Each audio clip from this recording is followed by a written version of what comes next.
आज हम लोग का लेसन 3 है अर्थशास्त्र में सांख्यिकी का। नाम है आंकड़ों का संगठन।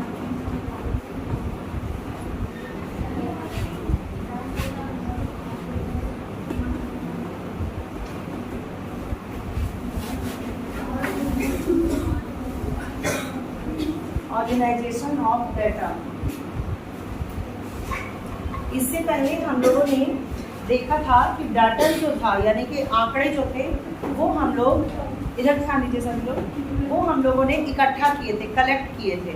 ठीक है, कल मैंने आपको उदाहरण दिया भी था समझाने के लिए कि जैसे आपके छत पे सूखे हुए कपड़े आप पूरा इकट्ठा करके नीचे ले आते हो, उसके बाद क्या करते हो, उसको ऑर्गेनाइज करते हो अलग अलग। जैसे दुपट्टा एक कुर्ती, एक में पैंट्स एक तरफ, सब आप अलग अलग वार्डरोब में अलग अलग रैक में उसको रखते हो। ठीक है, तो जिस तरह आपने अपरिष्कृत यानी कि एकदम हौच-पौच चीज़ों को अलग अलग लगाया, उसी तरह आंकड़ों को भी लगाते हैं।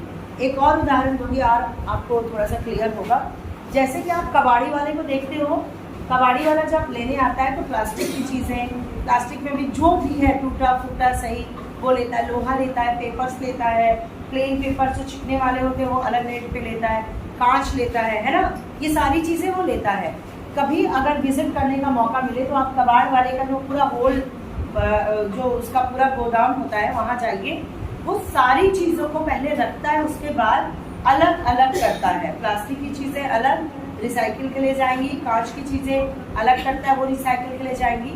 तो ये क्या करता है, हौच पौच जैसे इतना इसमें सारी चीज़ें मिक्स हैं। ठीक है, आप लोग बचपन में देखे होंगे जब आपको ग्राफ फिगर दिया जाता था, ट्राइंगल, उसी में जैसे त्रिकोण, चतुर्भुज, सर्कल सब कुछ करता था और बोला जाता था काउंट कीजिए कितने सर्कल हैं, तो आप अलग अलग करते थे उसे। उसी तरीके से इसमें हर तरह की चीज़ें हैं।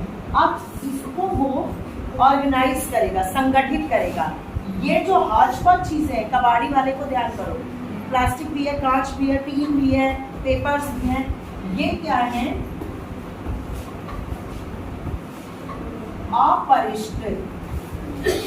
अपरिष्कृत आंकड़े हैं। आंकड़े जो कि मिक्स हैं। उसमें अगर आप अलग, अगर मान लो कबाड़ी वाले के यहाँ आपको जाके कोई चीज़ खोजनी या उससे ही कोई चीज़ खोजनी है तो वो उसमें ज़्यादा समय लगाएगा इसमें से ढूंढने में, है ना। तो ये जो अपरिष्कृत आंकड़े कहलाते हैं, इनका परिष्करण नहीं हुआ है, इनको ऑर्गेनाइज नहीं किया गया है।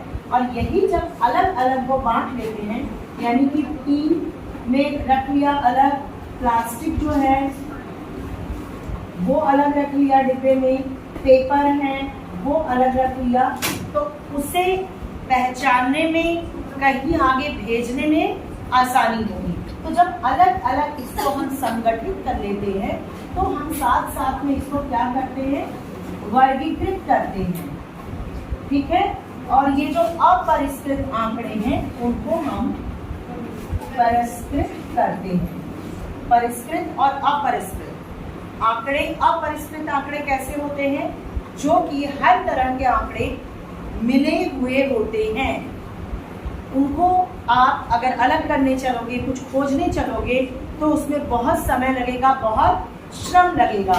इन आंकड़ों को, इनमें से कोई निष्कर्ष निकलने में बहुत श्रम भी लगेगा और बहुत समय भी लगेगा, और कोई निष्कर्ष जो है वो नहीं निकल पाएगा इन आंकड़ों से, और इससे सीधे सीधे हम उठा सकते हैं। अब आ जाते हैं अर्थशास्त्र में। ये तो कबाड़ी वाले की बात हुई, यहाँ में कबाड़ी वाले को नहीं पढ़ना, ये समझ में आ गया आपको। इसी चीज को अगर हम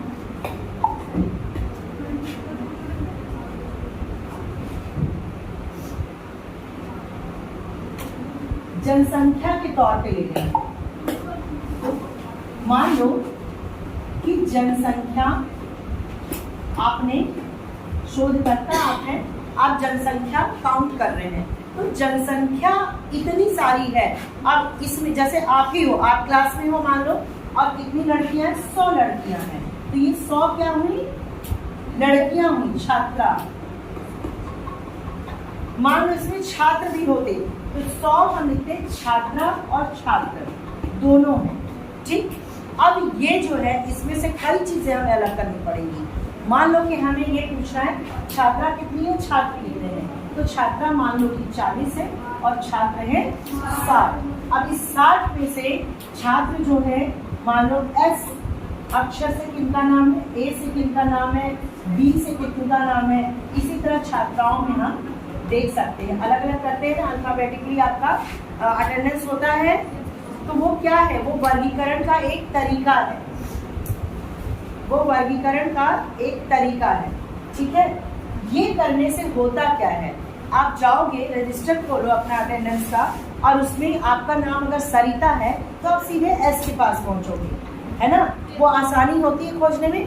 मान लो A B S R T सब मिला जुला होता तो सरिता खोजने में टाइम ज्यादा लगता, ये तो समझ रहे हो ना। और अगर एस अलग किया हुआ है, वर्गीकृत यानी कि ऑर्गेनाइज किया हुआ है, तो आपको खोजने में कम समय लगेगा। तो जब जनसंख्या का आकलन किया जाता है तो हम उसे कई चीजों में वर्गीकृत कर सकते हैं। वर्गीकृत करते क्यों हैं, संगठित करने के लिए।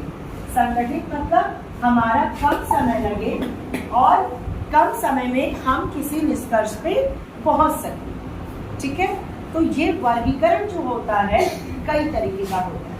पहला आपने इसमें क्या देखा, अपरिष्कृत आंकड़े सीखी आपने, और परिष्कृत, ये बता लोगे अगर आएगा तो। अपरिष्कृत आंकड़े जिसमें जो आंकड़े होते हैं वो मिले जुले आंकड़े बहुत ही बड़ी संख्या में होते हैं। आंकड़ों का पूरा समुच्चय होता है, पूरा एक ग्रुप होता है बड़ा, और परिष्कृत में उनको अलग अलग भागों में बांटा जाता है, ठीक है। अब इनका वर्गीकरण किया जाएगा। मेन जो शब्द है वो क्या है, वर्गीकरण। जैसे आप अपने कपड़ों को अलग अलग रैक में लगाते हो, उसी तरह इनका वर्गीकरण किया जाएगा। इन वर्गीकरण को हम कई भागों में बांटते हैं। पहला है कालानुक्रमिक। नोट लिखते चलना बेटा ताकि आपको ध्यान रहे इसमें क्या बताया गया था। कालानुक्रमिक वर्गीकरण। कालानुक्रमिक जैसा कि आपको नाम से लग रहा है, काल का मतलब क्या होता है, काल समय, काल का मतलब समय, टाइम। कालानुक्रमिक वर्गीकरण। दूसरा है मात्रात्मक वर्गीकरण।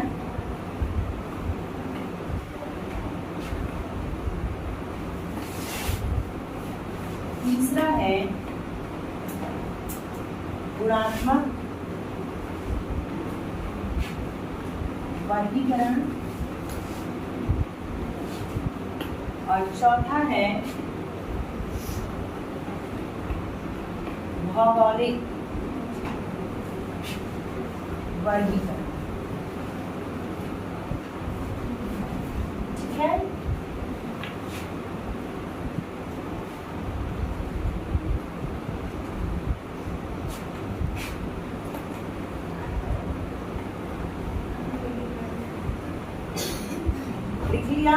मेनली हम 4 तरह से अपने आंकड़ों का वर्गीकरण करते हैं। जैसे कि आप अगर सारे कपड़े ले आ रहे हो तो आप हैंकीज को छोटे से एक बॉक्स में रखते हो, और उस हैंकी में भी पापा की अलग है, पापा का रुमाल अलग, अपना अलग, छोटे बच्चों का अलग, मम्मी का अलग, ऐसे भी कर सकते हो।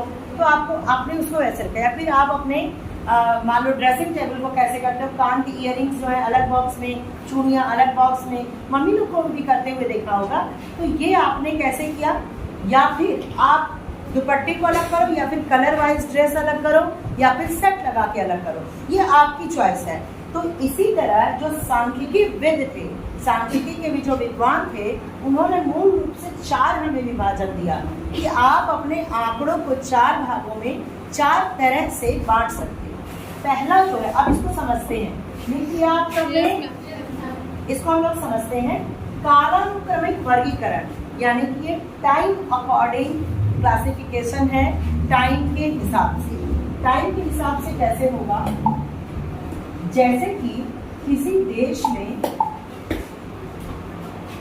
देश में या भारत में 1990 में, यहाँ हमने क्या लिखा, वर्ष 1990 में कितनी उपज हुई थी, मान लो कि दाल की, तो यहाँ पे मान लो कि 20 टन।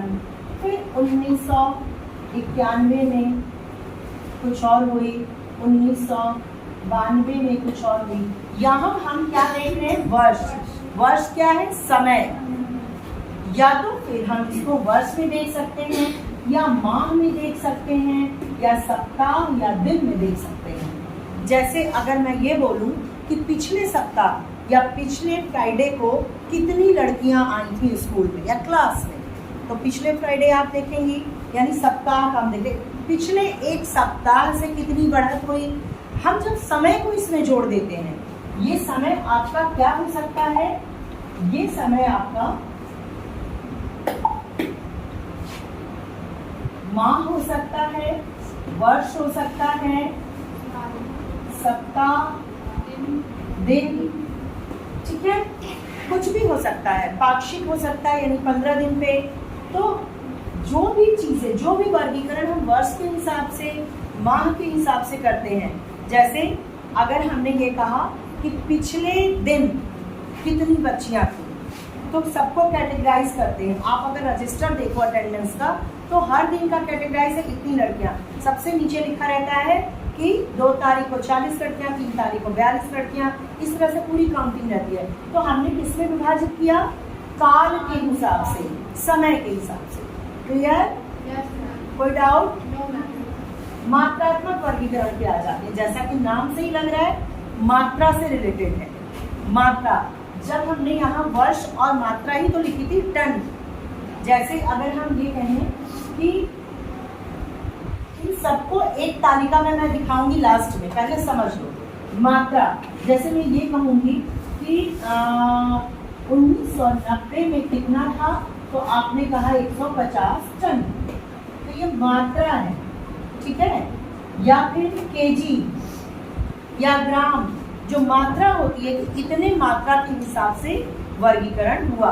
तो मात्रा के हिसाब से जब वर्गीकरण होता है तो उसे मात्रात्मक वर्गीकरण कहते हैं, ठीक। गुणात्मक वर्गीकरण क्या होता है, गुण के, जिन चीजों को हम मात्रा में नहीं माप सकते उनको हम गुणों में मापते हैं। जैसे कि देश में कितनी महिलाएं और कितने पुरुष, उनमें से महिलाएं, मान लो कि हम गुणात्मक की बात कर रहे हैं, महिला और पुरुष, इसमें भी विवाहित, अविवाहित, ठीक है, इसमें विवाहित, शिक्षित, अशिक्षित, ग्रामीण, शहरी, यानी ये गुण है, इनको हम मात्रा में नहीं नाप सकते। हम ये कहेंगे महिला है कि पुरुष है। जैसे तुम लोग फॉर्म भरते हो तो वैवाहिक, विवाहित, अविवाहित, महिला, पुरुष, छात्र, छात्रा, शिक्षित, अशिक्षित, ग्रामीण से या शहर से, होता है ना, 2 ऑप्शन होते हैं। तो ये क्या है, गुण। गुण के आधार पर भी वर्गीकरण होता है। जहां हम मात्रात्मक या कालानुक्रमिक नहीं कर सकते, वहां गुणात्मक को भी अप्लाई करते हैं। अब आ जाते हैं भौगोलिक वर्गीकरण। भौगोलिक वर्गीकरण, भूगोल का मतलब समझते हो ना। भौगोलिक वर्गीकरण में किसी देश को लेते हैं। जैसे अगर हम लिखें भारत में कितनी महिलाएं हैं, या फिर यूएसए में कितना है, जापान में क्या स्थिति है, यहाँ हमने देश को लिया, या फिर हम स्टेट को ले लें, यूपी, एमपी, महाराष्ट्र, ऐसे स्टेट वाइज बांट दें किसी चीज को, तो ये भौगोलिक वर्गीकरण है। जब हम एक स्थान विशेष की बात करते हैं, जब हम एक स्थान की बात करें, वो देश हो सकता है, राज्य हो सकता है, जिला हो सकता है, एरिया, कस्बा, गांव, कुछ भी हो सकता है। आप जब उसके हिसाब से, यानी भूगोल, भौगोलिक यानी स्थान के हिसाब से जब वर्गीकरण करते हैं, तो उसको हम भौगोलिक वर्गीकरण कहते हैं। तो हमने क्या देखा, अपरिष्कृत को परिष्कृत करने के लिए ये 4 तरह से हम क्या कर सकते हैं, वर्गीकरण। संग्रह किया था पिछले चैप्टर में, आंकड़ों का संग्रह किया, उसको ऑर्गेनाइज करना है ताकि हमें अपरिष्कृत आंकड़े से परिष्कृत आंकड़े मिले। क्यों? क्योंकि परिष्कृत आंकड़ों से कोई ना कोई निष्कर्ष निकलता है और समय और मेहनत यानी श्रम वो कम लगता है। और वर्गीकरण का 4 प्रकार होता है, कालानुक्रमिक, मात्रात्मक, गुणात्मक और भौगोलिक। Is that clear? Any doubt? इतना आप लोग लिख लो, कल इसको आप लोग डिस्क्राइब करके आएंगे।